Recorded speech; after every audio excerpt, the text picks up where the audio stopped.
Assalamualaikum warahmatullahi wabarakatuh. Anak-anak yang soleh dan soleha, hari ini kita akan belajar Al-Islam tentang pengertian adab belajar, manfaat belajar, contoh adab belajar di kelas, doa sebelum dan sesudah belajar, cara menghormati orang tua dan guru, dan hadis tentang ridho orang tua. Sebelum pembelajaran dimulai, Ibu akan membacakan tujuan pembelajaran. Yang pertama, dengan membaca, peserta didik dapat menyebutkan pengertian adab belajar, manfaat belajar, dan contoh adab belajar di kelas. Dengan menyimak, peserta didik dapat membaca doa sebelum dan sesudah belajar. Yang ketiga, dengan membaca, peserta didik dapat menyebutkan cara menghormati orang tua dan guru. Yang keempat, dengan menyimak, peserta didik dapat membaca hadis tentang ridho Allah pada ridho orang tua. Nah, itu dia tujuan pembelajaran yang sudah Ibu bacakan. Sekarang kita mulai pembahasan yang pertama. Pengertian adab belajar. Adab belajar adalah tata cara belajar yang baik. Anak soleh dan soleha harus rajin belajar agar menjadi anak yang pandai. Kemudian yang kedua, manfaat belajar. Manfaat pertama, belajar akan membuat kita pintar. Yang kedua, belajar akan membuat kita dapat meraih cita-cita. Jadi, jangan bosan untuk belajar ya, karena banyak sekali manfaatnya. Kita lanjut ke poin ketiga. Contoh adab belajar di kelas. Yang pertama, berdoa sebelum dan sesudah belajar.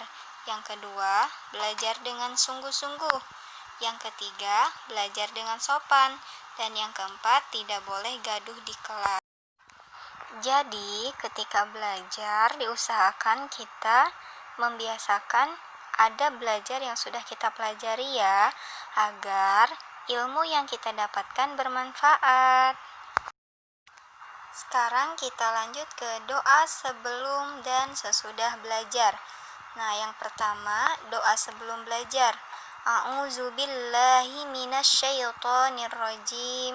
Bismillahirrahmanirrahim. Raditu billahi rabba wa bil islami dina wa bi Muhammadin nabiyya wa rasula. Rabbi jidni ilma warzuqni fahma. Artinya, aku rela Allah Tuhanku, Islam agamaku, Nabi Muhammad sebagai Nabi dan utusan Allah. Ya Tuhanku, tambahkanlah aku ilmu dan berilah aku kefahaman. Jadi, ketika belajar jangan lupa baca doa sebelum belajar ya, supaya ilmu yang kita dapatkan bermanfaat dunia dan akhirat. Sekarang kita lanjut ke doa sesudah belajar. Bismillahirrahmanirrahim. Allahumma arinal haqqo haqqo warzuqna ittiba'ah wa arinal batila batila warzuqna ijtinaba. Artinya, ya Allah, tunjukkanlah kepada kami bahwa yang benar tampak benar dan berilah kami kekuatan untuk mengikutinya. Dan tunjukkanlah kepada kami bahwa yang salah tampak salah dan berilah kami kekuatan untuk menjauhinya. Nah, itu dia doa sebelum dan sesudah belajar. Jangan lupa kalian berdoa ya sebelum dan sesudah belajar agar Allah tunjukkan mana yang benar dan Allah tunjukkan mana yang salah dalam kita menuntut ilmu. Sekarang kita lanjut ke pembahasan selanjutnya. Cara menghormati orang tua dan guru. 1. Berbicara dengan sopan. Yang kedua, berpamitan sebelum bepergian. Jadi, ketika kalian sedang belajar di kelas, jangan lupa ketika mau keluar izin dulu ya kepada bu gurunya atau bapak gurunya. Yang ketiga, mematuhi nasihat orang tua dan guru. Anak yang soleh dan solehah itu selalu mematuhi apa yang menjadi nasihat untuk anaknya dari orang tua dan gurunya. Dan yang keempat, memperhatikan ketika dijelaskan guru. Jadi, tidak semena-mena ya belajarnya.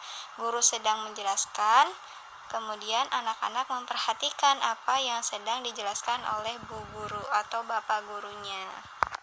Itu dia cara kita menghormati orang tua dan guru.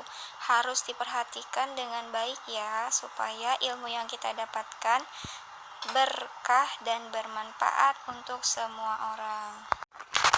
Sekarang kita lanjut ke pembahasan terakhir mengenai hadis tentang ridho orang tua.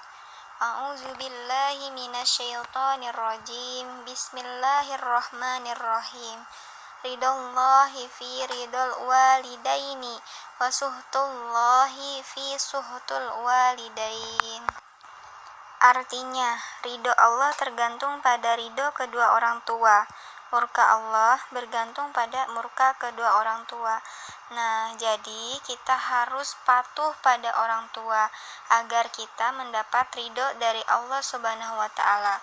Kalau kita membuat orang tua kita marah, maka Allah Subhanahu wa Ta'ala pun akan marah pada kita. Jadi, kita harus berhati-hati ya bersikap kepada orang tua yang sudah melahirkan dan membesarkan kita. Itu dia pembahasan mengenai perilaku terpuji yang harus kita praktekkan dalam kehidupan sehari-hari. Cukup sekian pembelajaran hari ini. Semoga bermanfaat. Wassalamualaikum warahmatullahi wabarakatuh.